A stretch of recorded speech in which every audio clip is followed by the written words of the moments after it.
Tinaniman ko, pinagpulyaran ko ito. Yung pa lang, ganun pa lang, 1 week. Ayan, ganyan pa lang.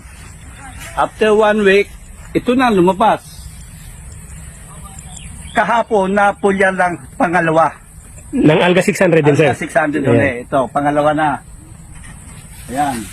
Ganda. Pati yung nag-asikaso sa akin, talagang excited siya eh. Oh, ngayon lang daw ito nangyaring ganito kaganda ang First time na ganito kaganda ang palay niyo, sir. Oo, ganitong talagang pati siya So, proven, sir, yung Alga or yung Biotech first time. Dito sa Albay. Na gumamit itong Alga 600.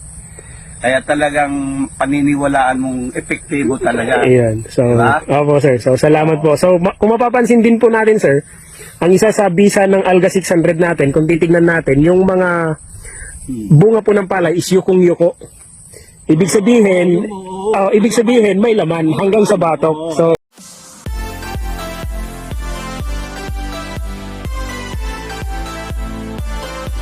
isang magandang araw na naman po mga kasaka. Ako po muli ito, ang inyong agriculturist. Sumasaludo sa magsasakang Pilipino para sa Pilipino. So ngayong araw po ay kasama natin si Sir, Louie Andrada. Si Sir Louie Andrada, taga dito po sa Barangay Adela, dito po sa bayan ng Rizal, sa probinsya ng Occidental Mindoro.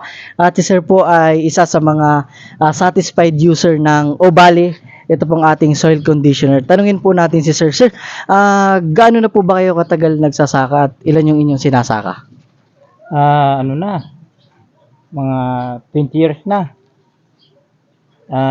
Bali, ang sinasaka ko dati, 16 hectare.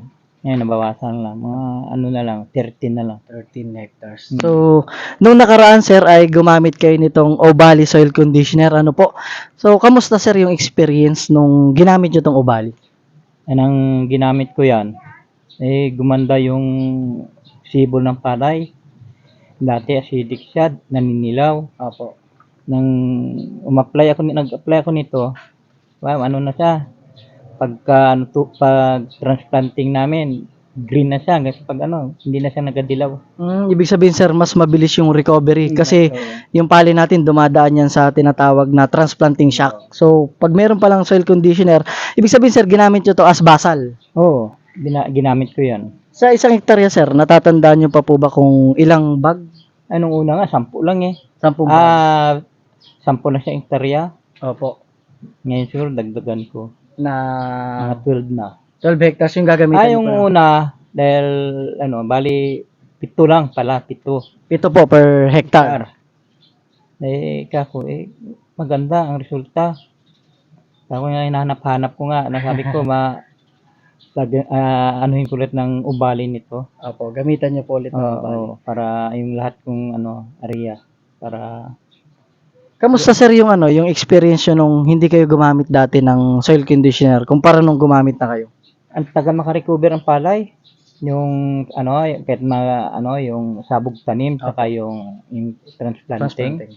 Tagal naninilaw siya. Bako makarecover ilang days na. Mga 45 days pa na siya. Opo, kumbaga bumulas ng maganda talaga. Yun na. Kahit anong mo ng abono, ganun pa rin. Payat siya. Opo. Sa sir, sa ani, may pagkakaiba po, pero dadagdag o na-maintain na? Ay, nadagdagan siya Yung ani, sir. May higit 100%.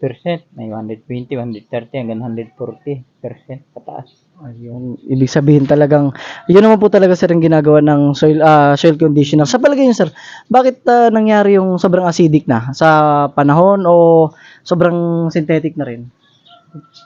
Sabi ko sa sobrang abono na rin siguro. Opo, kumbaga Kasi puro urea yung nabanat ko kasi noon. Baka parang tumitigas ang ang lupa. Opo, yung paggamit, sir, ng sobrang urea talaga, Urea. nakagiging acidic. Bawas-bawasan ko. Tapos, ubali na, sir, na soil conditioner. Yan na lang ito yung i-apply ko. Opo. Nahanap-hanap ko nga ito Ngayon buti nga si sir pumunta rito Kaya murder ulit ako Ayun. So, sa palagay nyo, sir, yung mga karatig nyo, pwede nyo po bang, marirekomenda nyo po ba o masasabi nyo na pwede silang gumamit niyan? Oo naman Pag yan ay nakita nila na nagsasabog ako niyan, baka magtanong yan. Saka mayroon naman ako yung ano eh, yung binigay sa akin. Yung babasahin. Babasahin, ibibigay ko sa kanila. Ayun. So, balitaan nyo sir kami sa susunod na anihan kung naging kamusta po ulit yung lupa natin at saka yung ating inani nung gumamit ulit kayo nito. Ano po? So, yun. Maraming salamat po kay sir. Sigurado ko yung maganda yan, itong applying ko. Kasi may ilang area ko na may acidic eh, hindi ko na-applyan noon. Sana dinamihan ko na noon ng pagkuha ko sa kanya para yung mga acidic na yun mawala na. Opo nga. Hayaan nyo sir at ngayon, di makakabawi po kayo. Ano? Ito sir, ginamitan nyo dati palay ano po? Palay. Pero nagtatanim din sir kayo ng mais? Dati doon. Ay ngayon puro palay na. Puro palay na ano po. So, ito sir ay pwede rin sa mais ano po. Hindi nyo lang na ano po na nakaraan. Puro palay na. Hindi lang ako nakaraan. Tsaka hindi naman namin lupa yun eh. Bali, nag-ano lang yun. Yung ito talaga sa sarili namin to. Ayun, i-apply ko. So yun, salamat po kay sir ano po at sa paggamit niya ng soil conditioner ng Obali po natin. So, sir, may gusto kayong batiin? Sige lang. Okay na. Shoutout po kay sir dito po sa bayan ng Rizal dito po sa Occidental Mindoro. Maraming salamat po.